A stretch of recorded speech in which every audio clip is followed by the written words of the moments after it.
Brilliant. So, welcome everyone to the Coaching Corner podcast and YouTube channel. I am so excited to be here, and this is a place for anyone who's thinking about coaching, who's already coaching, to get into a space where we have like real life conversations with real life people who have been there, done that, still experiencing all of these things and working through all these things, just to help anyone who's in this space as well. So today I have got Kelly Watts here. So Kelly is a marketing strategist, and Kelly is the most amazing person to know. So I would recommend that you get in contact with Kelly afterwards, and we'll share the links afterwards. But yeah, Kelly, how would you introduce yourself? Like, what is it you do? Tell us more about yourself. So I've got I'm like a marketing and launch strategist, and I'm doing mindset as well, which I incorporate into how I help people because the mindset is just as important as the business. But it is more I do done for you LinkedIn profile writing and training, and show you how to do lead generation and just to get business, predominantly through LinkedIn because that's what that platform is there for. And as an audience of coaches, consultants, you should all be there because people are on there who want to do business and who want to buy. So predominantly, unless it's like very unique niches, your ideal client predominantly will be on LinkedIn as well. So tell us a bit about that in terms of like business and mindset, because it's often like a phrase that I hear everyone say. As a psychologist, I'm like, I'm so glad people are talking about mindset. However, where has that shown up for you in terms of like, what was your epiphany to realize that mindset is as important as having all the business skills and everything? So when I first started, like everyone, you get really excited. It's a new project. You're like, oh, I can see a different way of life, and this is how it's going to change for me. I don't have to be burnt out. I don't have to be I can like earn limitless money, and the time freedom, money freedom is everyone's dream. So when you're hitting that and you're getting really excited, you get those little wins along the way, and it comes to a point then where things like dry up because you've got friends or family, everyone who you can help near to you, and then you're trying to reach the outside world. And like when you work for someone else, no matter how much passionate you are about the job, you're still working for someone else. When you're working for yourself, it's now personal. And I did do lots of mindset stuff at the beginning, but I didn't really understand how I just did it because I had to do it. Like I was doing journaling and gratefulness and stuff like that. But it hadn't, I was doing it as like you go to school, you do the work, but it hasn't clicked. So I wasn't doing it properly. I was doing things but not putting it in. And then last summer, then when I quit my job and I was just doing my business, it started getting a bit more real. And then I was going down the path, and then I was overthinking so much on everything that I ended up just stopped writing altogether. I stopped posting because I was overthinking. I was thinking, oh, does it do this? Does it do that? Does my post get everyone in? Is it taking for the buyer's journey? Am I talking to every single psychology, sales psychology personality in my audience? And it got to a point I overthought so much. I just had to stop posting because all those limiting beliefs were coming in. So I started getting more I'd say more spiritual in a sense, because when we did our book collaboration, and we were talking about mental health, it opened up a lot of trauma which I didn't realize. So I'd started a journey of healing, but rather than the traditional CBT and stuff like that, which I've done in the past, I wanted healing, not talking therapy. So I started, Reiki and going on a healing journey inside out. And it was then that I come across like the manifesting and all that world, and how much of that is just mindset. And if I hadn't have started and done all that work, like by December, I would happily have just thrown in the towel, and I would have gone back to work because I was just running myself into the ground mentally. And it gets to a point, and you're just like you're overthinking everything. And it's not that, it's those limiting beliefs. It's because you want something so badly, and it gets personal. So it's just detaching from everything and doing that in a work and the money mindset as well. A lot of it is also money mindset as well. So doing a lot of subconscious work and stuff around confidence for me has helped me, and money work as well. And just detaching myself from the outcome is a massive one. You've just got to do the work, work on yourself. And I wish I'd have done more. It's only when you do something like this, you realize how much limiting beliefs we actually have in our lives because this is now so personal.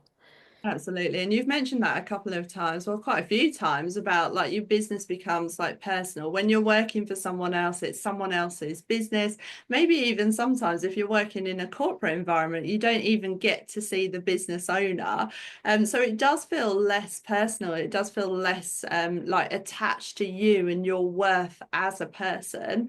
So I love what you said about like being able to detach yourself from the outcome in terms of like if I always say to people to like treat it like there is no failure, it's only feedback is how I see business.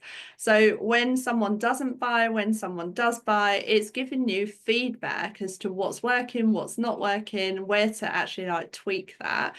How have you been able to separate your worth, like who you are as a person, from the outcome that you get? Like whether it goes well, whether it doesn't go well, it doesn't define who you are as a person. How have you managed to do that? So I just do what I've got to do to achieve that outcome. So I don't think, oh, I haven't made this amount of money or I haven't got these many clients. I've got to work harder for it. You've just got to get your plan together, get your strategy, and just do the work towards it. But whereas before, I'd get up, I'd do the school run, I'd come back, and then literally 9 till 3, I'd be sat there trying to create programs, all this training. First thing I do now is I go for a walk, then I do my journaling and I do my mindset or some meditation. And I don't get up at 5 in the morning. But I do this work on me and I'd work less, but I've got so much more opportunities because I'm working on me. So I every day I aim for something that gives me joy, and that's my goal for the day. If I'm feeling stressed or I'm just like overwhelmed, or you just feel that constant like wanting, like you're running in circles and nothing's getting done, then Yeah. you need to stop. And the more you work on yourself and the less you do Mm. being glued to your computer, the more everything else comes from it. So it's It's about, so funny, isn't it? yeah. Because like people talk about this, but until you've actually experienced it, you're like, oh my goodness, like some of my biggest clients, biggest contracts would come from a referral, not lots of like running around and doing all of these things. So Yeah. it's just amazing. I love your story as well. Whenever I see your LinkedIn profile, I see the little My car car. there. Like Kelly is amazing. So Kelly built her business in her car. So if you're thinking, I need an office, I need this space, I need this equipment, I need the next like greatest camera, whatever it is, like Kelly, how do you do it from just like in your car? So when I first started, obviously I was working, I was a TA, and I was single mum for 8 years with my son. So I've always been like on my own with him. So I think that gives you a lot of resilience, as well as, multitasking and other things. So I'd literally do the school run and then I'd have like say 10 minutes spare before I have to drive to work. So I would just sit there and I would like see how many videos I could record in that time, and then that would be my content for the week. Or every morning, I'm not a morning person, but I would get up 6:30 every day, an hour early every morning. I'd go on, do all my connections on LinkedIn, Facebook, Instagram, all my comments. I'd spend that hour doing it because I wanted out, and failure wasn't an option. Obviously, you said earlier, failure is feedback, and that's what I agree with. Failure is just another chance to practice. It's just a learning curve. And it was just like, you're sat on site school, you're in the car park for 10 minutes before you got to pick them up. So, I would just use my time for it because I wanted it quickly as well, which is a good thing, but not always good. Because you can make sometimes wrong decisions or you don't look into things properly or whatever. But again, it's led to me where I am. So I'm glad of everything I've been on. But it's just I use lack of time as a reason to grow my business, not an excuse. Because obviously, we'd finish work, finish school. I go from my school to his school. Then he'd have hobbies, and Yeah, it's just that dead time. Whereas you could be there scrolling, I was doing the opposite. I was connecting. So because I wanted, because you come the evenings then, you know, you're tired. I still got two dogs to walk. I just my partner, you got to do the tea. You got to do, you know, yeah, weekends, shopping, family time. So, you know, I was trying to use as little family time as possible to do yeah. those needle moving activities as such, because that's what grows your business, those tasks, not sat there studying for hours and hours, which I did as well, which was Yeah. wrong, if you know what I mean. So I think like what you said before about I feel like the dots connect. Like when you look back and you think like I wish I never did that. I always see it as like now that I've done that, how did it like help bring me to this place here? And what have I learned from that? And what you're saying now, like brings back so many memories about being at university, working 5 jobs, like having the child, picking them up, all of these different things. And I think what you said is so accurate about you just learn to use your time differently. So many of the people that I was at university with, they'll say, like, how did you manage to get your assignment in on time, like early? When you've got a child, you've got all this, and like they didn't have children. And I was like, I just use like time differently, like really kind of structured with my time, and use every minute to like get visible, build the business, things like that. I love, so you mentioned about being a marketing strategist. So I'd like to understand a bit more about like if no one knew what a marketing strategist is, like what is a day in the life of your life? And also something that I know that you've done before is like pivoting. So mhm. how do you know when it's time to pivot? How do you know like what is aligned, what isn't aligned to you? So if you're happy to talk about that. Yeah. So a bit of context, when I started my business, I had no business background at all. So I've had to learn all the knowledge, all the skills. I didn't have that background in it, so I've had to learn everything. So like in a nutshell, to simplify it, marketing is communication. So it's how are you communicating what you do and getting yourself out there in different sources, basically. So your social media, podcasts, other bits like that. So marketing is just communication. So obviously it's really important with marketing as well. And these days you need to do market research. So, you know, 5 years ago when people these days were earning six-figure months, you know, when they first started, the market was a lot smaller. So now online, it's more important than ever to do your market research because you can't just have a made-up ideal client avatar. You need that research because you need to know your ideal clients, the buying behavior. You need to know, you need that data to create your offers. You can't just create one out of the air now anymore. You really need that information to help you with it. So when I first started, I was coaching in because I worked in education. I was a TA. I wanted to help teachers leave teaching and become coaches because their skills are just so valuable and transferable. Coaching is a natural pivot for teachers. So I built that up. And then when I actually left the job last year, it just didn't feel, and just beforehand, it was just not feeling quite right with it. Um, and you sort of you become your own ideal client as such, didn't you? So I'd done this journey or this learning, and I didn't get much traction either with it. Obviously, I didn't have a lot of business background. I was told wrong things. I was guessing all my research, just making things up. So obviously, I've done a lot of learning since then. And it just doesn't feel right. It's like when you're in a job and you're just ready to go. It feels like that. You're not getting that excitement for it, that that love for it. It just doesn't. You're writing and you just it just doesn't feel sit with you anymore. So it's don't be afraid to pivot because you're better off just turning until you find you're in the right direction. But because everything you've learned, once you've learned to know how to market, to grow your audience and how to do all that, you can do it to a new audience. So when I pivoted from helping teachers, I had 5,500 LinkedIn connections, and they were all teachers. So I hired a VA to delete them all for me, and start again because it was a completely new niche.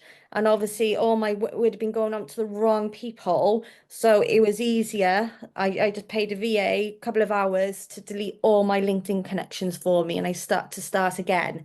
But now in a few months, I'm just short of 3,000. But that's because That's I've got the amazing. skills to, and I know how to attract and connect with, my ideal client now as well. So And the thing is, it does affect things. So if you're not, so if you're putting out all of this content and it's not your ideal client, they're not engaging with that content, and then like fewer people are seeing it because you haven't got that engagement in it. So I love the fact that you're just proof that you can kind of just pivot and I know like it's quite scary, like thinking about 5,000 contacts, that deleting them, starting all over again. But you're right, like you've got these skills for life and you can just like build that up really quickly.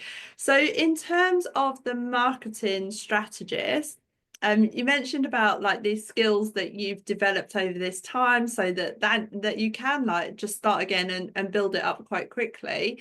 What are these skills? Like what can you help other people with as a marketing strategist? So mainly a lot of it is like market research, but the main thing that we do when we're online is we quiet our voice. We try to be someone else. We try to shout loudest. We try to use all these fancy words to fit in, but that will go against you.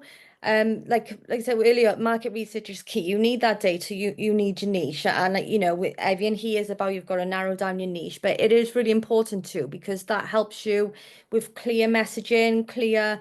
And when you've got that small group of people, it's easier then to get that market research for them. And then from your market research, then you do your ideal client, and then use that research then to create an ideal client avatar.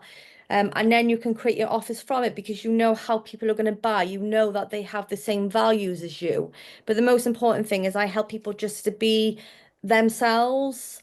And because lots of people like to give themselves these fancy titles and say, I help people in a glow or I'm archetype of this, but we don't use that language. And as a marketing point of view, it doesn't come up in SEO. So SEO is really important, so especially like on LinkedIn. So if you're calling yourself in a glow up architect or something, you're not going to get seen because I don't walk down the street ringing my mum and say, oh, hi, I need a, do you know anyone that can give me an inner glow up? Do you know what I mean? We don't use those words, and Yeah. people are saying you've got to shout loudest to be. You haven't. You've just got to be you, and it's just Right. with marketing, it doesn't have to be just social media. If it doesn't make you feel comfortable, I came off and started doing in-person networking because I just felt like I was stood behind a screen and that laptop was controlling my business Mhm. because unless there's likes, and again you can't confuse vanity metrics with analytics. It is hard to know what's going on. There's no one telling you, oh, I think you're really good, or I really need you. Because obviously we have people who are lurkers as well. But then you go networking it, and when people ask what you do and you tell them, you're like, oh, I know this, or so and so does this, or you get that immediate feedback. And business can be lonely. And Mhm. it's just nice connect with people because not everyone, again, on social media, you need to know how to market, you need to know how to write that content with that hook, you need to be able to draw them in, write those stories. And since I've been networking as well, and I know a lot of people like the lady who I've healing with, Jill, like she does Reiki and all that, but she doesn't know how to do social media, and she's a nurse. She doesn't want to be stuck on Instagram, but to grow, she needs to do that. So she's focusing on networking. So it's all about your personality, where is best for you to market. You don't just have to go online. Yeah, definitely. And I love that, like watching your journey and seeing that shift of like being online and like what you're doing in terms of the like teaching, moving them to coaching, and then seeing you transition to the in-person networking and how your business has just taken off since that. Can you tell us a bit more about like the opportunities that you are allowed to talk about? Because I know you'll have some Yes. that are confidential. But in terms of like what opportunities have come to you when you have like stepped into who you really are rather than trying to imitate someone else, rather than trying to shout really loud if you don't want to shout really loud. So what opportunities have come to you since everything has felt really aligned? So I started I like because we had our call as well, and I said, oh, I wanted to do more in person. So I was doing in person, but not regularly because one, I was thinking, oh, it costs a lot of money. But at the end of the day, you're growing a business, you have got to invest, and it's just looking what's the right investments for you. So since I started networking, it's just you get that you build that relationship with people quicker in real life than you do on the screen as well. And so I started networking, saying I wanted to do that more. And then I was asked to run a new networking group that's opening in Caerphilly. And it was literally the same week I said I'd only been to this one a few times and they're expanding and they've asked me to run that. And then I went to, and I've done like 4 or 5 LinkedIn trainings in these groups as well. And then I just ask, I'm invited now to more networking groups as well. And then I did a training yesterday for one, and then they've asked me to be a speaker at a business expo in November. So it is literally like I went to these because I felt more aligned. And since I've gone to them without just turning up and being me and doing what I do, I've had opportunities given to me. So, I'm really grateful. And that's without, trying to put on this persona or anything that we do online. It's just by turning up and being me. I'm just a mum. Do you know what I mean? So for to just go to these events once and then be given all these opportunities to, run my own network and talk in front of hundreds of people and stuff. It's just from, and that's what suits my personality. And as humans, we need human connection. So that's what's worked for me. Amazing. And I love that you said that, because when you said about like building a relationship, it's easier like on like in person rather than online. Like other people might feel the opposite of that. So it's really important to like just do what it feels aligned to you, because like you said, like it feels effortless sometimes. Like these opportunities are just coming to you rather than feeling like you're almost kind of struggling uphill. So one of the things that we spoke about before we started recording, I'll just end on this point. We mentioned about like coaching is one skill set, and then building a business and doing the marketing is another skill set. And often we kind of like train as coaches and we think, right, I'm going to start my business, and then we're like, it's quite a shock how much you do have to learn about business, or obviously pay someone else to do it. So, Kelly, just tell us a bit more about how you can help people who have maybe like trained as a coach, consultant, or whatever it is to then grow their business and do the marketing. And also, where can people find you? So, so when you start your business, a lot of people go straight for like business coaches or whatever because they just think automatically business, but it doesn't necessarily give you the skills. So you do need to learn business skills like strategy, stuff like that. But no matter where you are in business, you're always going to have to market. So whether you're new, starting out, scaling, pivoting, market research is always going to be key at every single level that you do, because it's not just that data, it's also analyzing your competitors, your SWOT, your pestle analysis. They're all really important. But you also need to learn how to sell. Just putting up a post about this is my offer isn't going to sell. That's just one part of a sales strategy.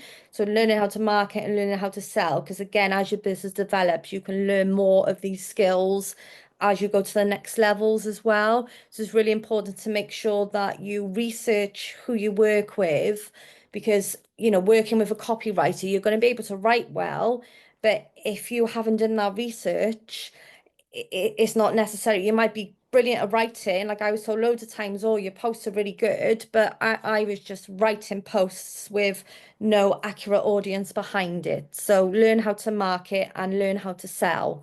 Um, that's basically the main tips of what you need to do on the business side. So, you know, you're a great coach, but when you start out in coaching, just remember it's a business. So unless you're going to work for someone else as a coach, you need to learn some skills as well.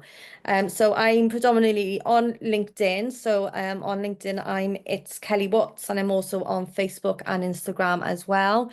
So feel free to, you know, come over, chat. I just love helping people. I've been there, you know, I know what it's like to start from scratch with no business and going into coaching and thinking, oh yeah, it's going to change my life.